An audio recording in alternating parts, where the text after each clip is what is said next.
Okay, so hindi lang po si Butod ang pinanggigigilan ngayon. Pinanggigilan din si Hello Kitty siyempre na um, ah, pinanggigigilan din si Hello Kitty ng mga nagagandang babae and also mukhang nalansi si Hello Kitty mga ate at kuya ha. Mukhang nalin lang ni PRRD. Kasi kung napansin nyo at kung naaalala nyo nga po, ay nung nag-speech si Pangulong Duterte sa pangalawang hakbang ng maisog sa Cebu, first was in Davao, medyo mellow, medyo subtle si PRRD, hindi siya masyadong bumanat, right? Open ko lang para makita ng Mawinians sa Princess Maui 2. Okay. Dali ha. So actually, tuwan-tuwa si Hello Kitty doon, di ba? Ay, parang masaya si Hello Kitty dahil, kailan niyo si Hello Kitty? Sa mga hindi pa nakakaalam, siya yung Roar. Tiger of the North, yung pala ay kuting lang. Kaya ang tawag namin Hello Kitty, kuting lang pala siya. Hindi pala siya Tiger ng Norte, hindi pala siya maangas, mabangis, at nangako pa ng continuity pero wala namang nangyari ang visit na yan. Sino ba naman ang hindi manggigigil? Hoy, sandali, nasa na yun? Mali spelling. So, budol talaga, nabudol tayo. And VP Sara, ikaw ang unang-unang nabudol ng animal na yan. Anong ginagawa mo? Nga pala mga ate at kuya, may nag-message sa akin na, tama naman spelling ko Ay, mali. May nag-message sa akin, mukhang wala ng pag-asang although gigil na yung mga kababaihan kanina, ito tatlong kababaihan nga po na nagtatanggol kay Pastor Kiboloy. Na, 'di ba? Nananawagan nga sila, mga Pilipino, gising na kayo, budol ang gobyernong ito, demonyo ang gobyernong ito, mag-resign na, nutil, ganan-ganan. And yun nga, ang pangit! Total, pag-uusapan natin siya, mukha daw nakagat ng surot. Pag nakagat ka ng surot sa naiya, bakit naman sinusurot? Akala ko ang surot nasa sinihan lang, mga ate at kuya, mga lumang sinihan. Di ba ganun yon? Bakit may surot sa naiya? Anong nangyayari? Anong kadugyutan yan? Diyos ko, parang gusto ko nang i-upload talaga yung mga pictures na kinuha ko nung ako'y ay baka mag-trending at magurgur ako sa naiya. Hindi ko talaga may upload mga ate at kuya, baka mag-trending eh. So, itong picture po ni Hello Kitty, ito yung kampanyahan na nahila daw yung kamay niya, puro sugat nga, di ba? O aray-aray siya ng bonggang-bongga. Actually, may isa pang nag-trending na video to nung kampanyahan mga ate at kuya na snub talaga to eh. May gustong makipagkamay kay Hello Kitty nun, hindi niya pinansin, dumiretso siya. So, hindi namin alam kung paano namin siya ipagtatanggol nun. Well, anyway, baka nga mamaya yung pambabato sa kanya ng leaflets, baka drama yun eh. Alam nyo naman, lihim na kandidato ng Pink Lawan si, di ba, si Hello Kitty. So, baka may inusap silang kapwa na Pink Lawan, batuin mo ng ng leaflet, di ba? May mga flyers na binato doon para mga papel-papel. Or may binahihila siya ng kapag nakikipagkamay sa mga nadadaanan sa motorcade noon sa kampanyahan. Baka yun ay mga dramatization lang para mukhang kawawa si Hello Kitty. I don't know. Maybe karma sa kanya yun kasi maagang karma kasi alam na papapahamak ang Pilipinas. I don't know. But anyway, mukhang nalin lang po ni PRRD si Hello Kitty. Kasi kung napapansin nyo nga po, yung kahuli-hulihang yung pangalawang hakbang ng maisog, hindi masyadong bumanat si PRRD. Doon ay sa unang banat niya, tinawag niyang Jodic Tiba, di ba? Tinawag niyang Jodic Diyos ko po yung surot. Ayan nangangako na naman ang Miyaa para do sa mga bedbugs. Bedbug, surot nga sa naiya. Diyos ko po, ang dami kong dapat ma-discuss. Ang dami ko rin ni-ready.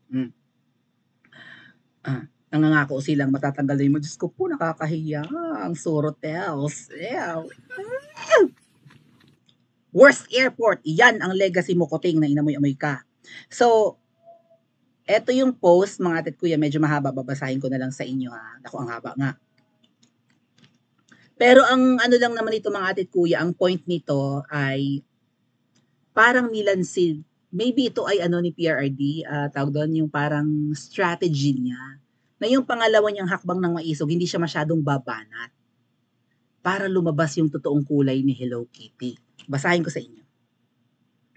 So, in other words, mukhang nalansi ni PRRD si Hello Kitty. Nabuking po kasi. Okay? Basahin ko sa inyo mga tatkuya. Post ni E.B. Hugalbot. Oh, actually, post ni Chito Fuentes or Chito A. Fuentes. And shinare naman ng napakaraming mga netizens and mga DDS. So, ayan.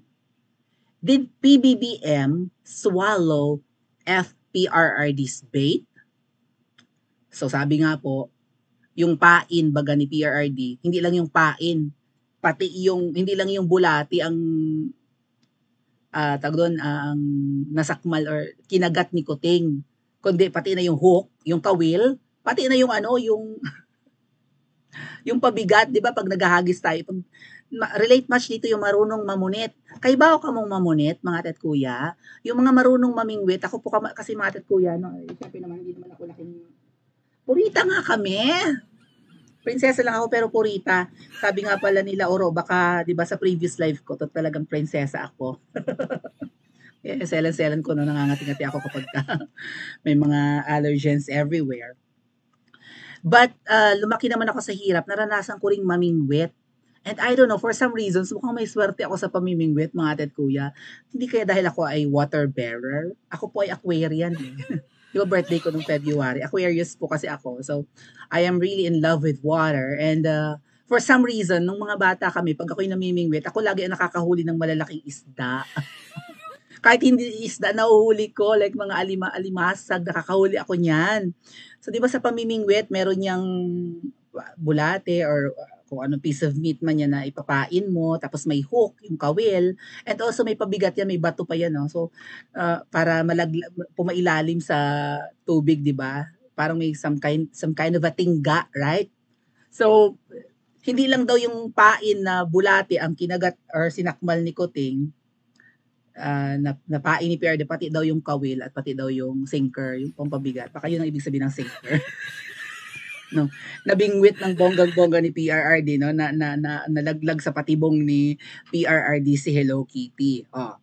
If it was a bait that former President Rodrigo Duterte dangled in Cebu City on Sunday, President Kuting swallowed its hook, line, and sink. Oh, yung line, yung baka yung mismong tangsi. Tangsi yun, di ba mga tat kuya? Yung ano, yung parang lubid nung pamingwit. Oh. Unlike his combative speech during the first prayer rally in Davao City, kasi masyadong bumanat si PRD doon, FPRD sounded tame. Hindi lang pala ako nakahalata eh. Sounded tame, mas mukhang maamo, and even conciliatory to PBBM that left many wondering if it was the start of reconciliation between the past and present president. So, bakit nga parang gusto makipag-reconcile ni PRD at parang maamong tupa nung nakaraang akbang ng maisog. So, parang sinabi ni PRD daw na susuportahan niya yung economic restrictions kung babaguhin nga yung konstitusyon natin through PI, di ba? Or CHATSA, People's Initiative na pirma-pirma. O, kahit na mukha daw nag-soften si PRD sa kanyang nakaraang pagmumura laban sa controversial na PI, he left no doubt about its limits. So parang ayaw pa rin ni PRRD doon, di ba? Kahit na hindi siya masyadong maangas nung nakaraang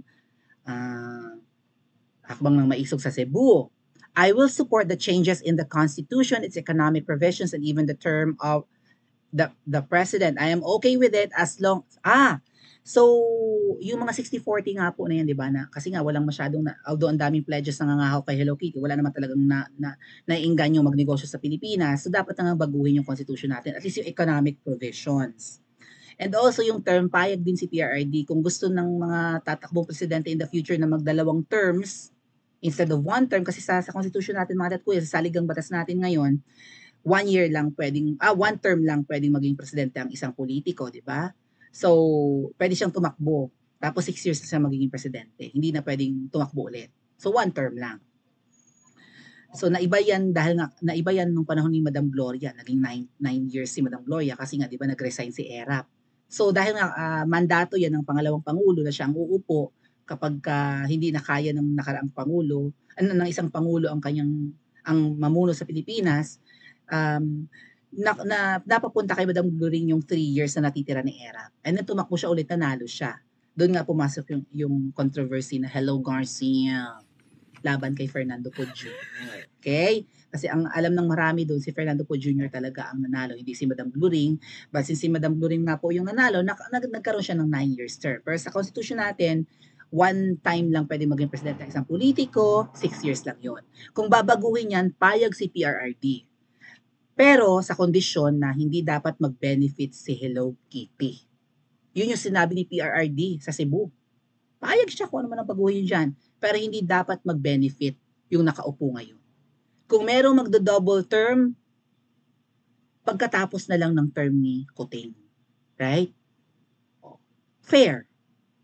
Kasi kung si Kuting ang magbe-benefit sa pagbabago ng Constitution, ibig sabihin gusto niya. Okay? So, ito daw sinabi ni PRRD, it must have been music to the ears of those who despite their avowed denials are aggressively pushing the PI.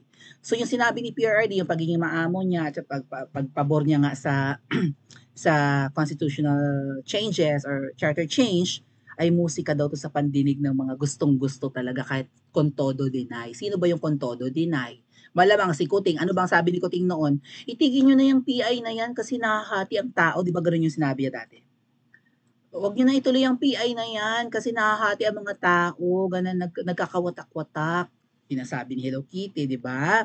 Pero tapos si Tamba naman, kung todo deny, hindi naman daw sila ang nag-i-initiate ng People's Initiative na yan. O facilitator lang daw sila nung nabuking na si Senadora Amy. And PBBM certainly left no doubt about how he feels about FPRD seeming change of tune. Nagsalita si Kuting nung naging malumanay si PRRD sa Cebu. We're really studying that because if we separate the election and the plebiscite, it's like having 2 elections. It's very costly, sabi ni Kuting. So pinag-aaralan daw talaga nila itong chatcha. Nadulas si Kuting. Akala ko ba hindi niya priority? Nung bago upo siya, hindi niya priority yung chatcha. Kahit na federal form of yung kanyang partido ay Partido Federal ng Pilipinas na tinalikuran niya dati, ba? Yung partido ni Kuting, Partido Federal. So ibig sabihin, pabor siya sa federal system. Tapos nung gusto nang ipabago yung constitution, sabi niya, not my priority. Nung kasi simula pa lang niya. Tapos ngayon, gusto na niya. Gusto na niya dahil mukhang may babaguhin at may malalansi tayong lahat. May mababago na magpapabor sa kanila. Right? Baka maging prime minister pa yung hindi maging president, hindi talaga manalo-nalong presidente na pinsan niya, magtatagal sila sa posisyon ng mga liman. 2 years pa lang, wala pa nga 2 years, ang iniintindi na ay magtagal sa pwesto. Nai-enjoy kasi ang kamkaman, pati yung popularity and power. Okay. At least, no, di umano, nai-enjoy nila ang power, popularity, and kamkaman blues. Kaya ayaw nang i-let go, wala pa nga 2 years, yun ang inaatupag, PI na. People's Initiative kuno, tao kuno ang may gusto na baguhin ang constitution, yung pala sila. Ayan na nga, nadulas si Kuting. Ito yung mga words si Kuting eh. So maybe if we combine the plebiscite, kasi balak nila yan, combine ang plebiscite with the local elections, 2025 yan, next year yan, yung local elections, yung senator elections, isasabay daw. Happening in May next year, that's a big deal, big savings for us, makakatipid daw tayo, sabi ni Kuting. That's why we are studying carefully. PBBM said in an interview before flying to Canberra sa Australia, that's 3 days after PRD played his new song o yung malumanay niyang sinabi on the Constitution. 3 days after magsalita ni PRD sa Cebu, yun ang sinabi ni Kuting. Pinag-aaralan talaga namin, nadulas si Hello Kitty. Akala ko ba hindi niya priority? Akala ko ba wala siyang involvement dyan? So, the cat is out of the bag, sabi ng sumulat. Booking na. Booking na si Kuting. Lumabas na. Cat nga, Kuting. PBBM issued a virtual go signal to fast-track the plebiscite. Nagbigay na ng go signal si Kuting. It seemed had long been planado na ng matagal but merely put on hold because of PRRD's initial outburst against PI. Yung una kasing ngal-ngal ni PRRD doon sa Davao, galit na galit. So medyo hindi sila masyado nagsasalita, di ba? Pero ngayon na nagsalita ng malumanay si PRRD or biglang imik si Kuting, oh, go, i-push na natin yan, isabay natin next year yung plebiscito para hindi magastos kasi billions po ang gagastusin para baguhin ang constitution eh. As if on cue, Comelec's George Garcia joined in the chorus saying the national plebiscite for amendments, kaya nga dinagdagan sila ng budget, di ba ngayong taon? O bakit dinagdagan ng budget? Paningit lang yun, di nga ma-explain ka. Bakit dinagdagan ng budget? Yung pala ipaplanuhin talagang baguhin ang konstitusyon natin. Mga ate at kuya, marami tayong pabor dyan. Pero ang hindi natin pinapaboran ay ang mga taong magbabago niyan. Yung mga taong nakaupo ngayon at ang mga taong ang plano ay kakaiba. 'Di ba? Pinapirma ang mga, kasi para lumabas sa People's Initiative, pinapirma through ayu-ayuda, yung pala, ang pirma na yun ay para kunwari, pabor sila sa pagbabago ng konstitusyon. Walang kaide-ideya yung ibang pumirma na yun na pala ay pirma para baguhin ang konstitusyon natin. Ang akala nila ay ayuda. So, magtitiwala ba tayo sa mga magbabago ng konstitusyon natin, ng mga pailalim kung kumilos? Tapos ngayon na booking na mukhang kasabwat si Kuting sa pagbabago ng konstitusyon. Akala ko ba hindi niya prioridad? May pautot-utot pa siya na salita na wag niyo intindihin niya, wag itigil niyo na yung PI na nahahati ang mga tao. So yung pagiging malumanay pala ni PRD, parang strategy lang niya yun, mga ate at kuya. If it was indeed a bait that PRRD dangled, the big fish that is PBBM swallowed its hook, line, and sinker. Oh, tinuklaw ng malaking isda na si Kuting. Namingwit si PRRD, nagkunwaring maluman ay namingwit at balak niya hulihin ang isda. Nahuli niya ang isda, no? Hindi lang yung pain ang tinuklaw ng isda. Kasama na yung pampabigat na bato, pati yung linya, yung wire ba? Yung tangsi nung pamingwit. Kuting na booking ka ni PRRD. Oh, now the whole country knows who was pulling the strings all along. O alam na natin ngayon kung sino talaga ang may gusto ng PI. Not necessarily PI, kundi mismong tsatsya ng mga ate at kuya. Sino ang totoong may gusto? Obviously, si Kuting na yan. Ngayon, si Kuting bang talaga? Baka si Ahas. And si Kuting naman matutuwa kasi siya naman ang uupo ng matagal, right? Nanalo siya ng 31 million noong 2022. Si BFF Lenlen ko, 16 million lang at hindi naman maingay ngayon si BFF Lenlen.